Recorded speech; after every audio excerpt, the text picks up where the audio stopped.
So how is today's executive order going to impact the 2028 Summer Olympics in Los Angeles? For example, would a man who thinks that he's a transgender woman be allowed to compete as a female on U.S. soil? It's a very good question, and the president has actually mentioned this, that he does expect the Olympic Committee and the NCAA to no longer allow men to compete in women's sports. And I think the president, with the signing of his pen, starts a very public pressure campaign on these organizations to do the right thing for women and for girls across the country. Again, this is an incredibly popular position. There have been many notable female athletes who have had the courage to speak out against some very powerful institutions in this country. They deserve to have a voice and a say. The president is bringing their voice to the highest level at the White House this afternoon, and he expects these organizations to comply with this federal executive order that he'll be signing today. Thank you. And one more. On media coverage of this executive order and the topic in general, what's the White House's view of framing that calls men transgender females or similar rhetoric coming from organizations like the ACLU and GLAAD? Well, it's been very clear. The policy of this administration is that there are only two sexes, male and female. Pretty simple. Yes.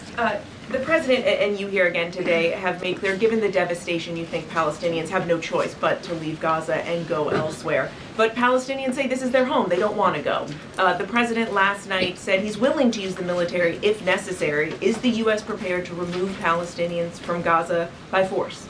The president is prepared to rebuild Gaza for Palestinians and all people in the region, peace-loving people who want real economic development and opportunity in the region. This is a region that has been controlled by Iranian-backed terrorists, Hamas, who have brutalized not just Israelis but Palestinians too. It is because of Hamas that you see those images on that screen, that Gaza has become a demolition site because Hamas launched that brutal attack on Israel on October the 7th. And so again, I would stress, President Trump wants to ensure that this can be a place where all people can live in peace. He is a peacemaker in chief. He made that very clear in his first term. And as for how that will be accomplished, the president and his team are talking with our allies in the region to consider next steps. But should the American people be prepared to see U.S. military on the ground fighting a ground war against Hamas? Again, the president has not committed to U.S. troops in the region. But it is an option. I have said that the president has not committed to that yet. Caroline, are any officials here preparing to fight Democratic lawmakers in the streets? Absolutely not. So and thanks for the question. Some elected Democrats are so steamed about Doge. Congresswoman LaMonica McIver says we are at war. Ilhan Omar says we might actually see somebody get killed. And Chris Van Hollen says we have to fight this in the Congress. We have to fight this in the streets. So what now?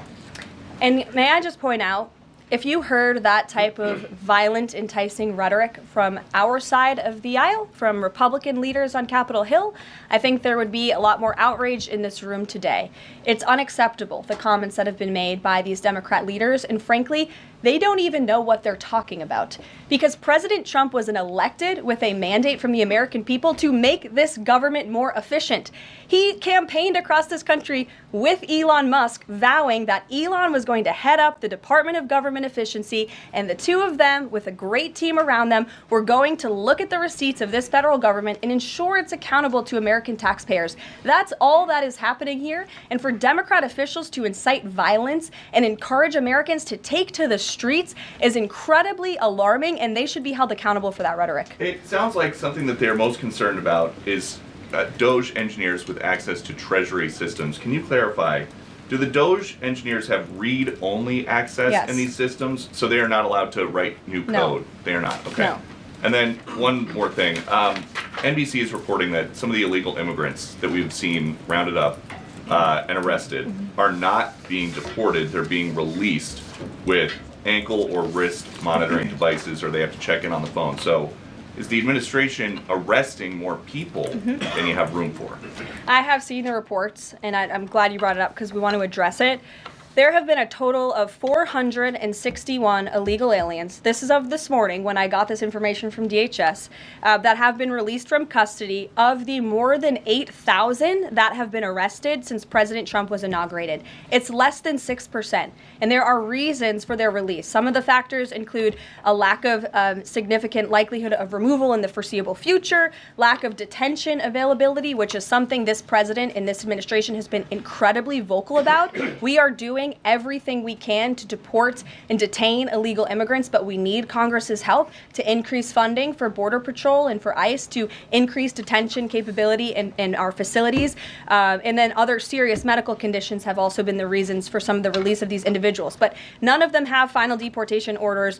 Many of them are probably contesting their immigration status. I'd refer you to DHS for more details, but I did get that information because I knew it'd be a question, so thank you. Sure.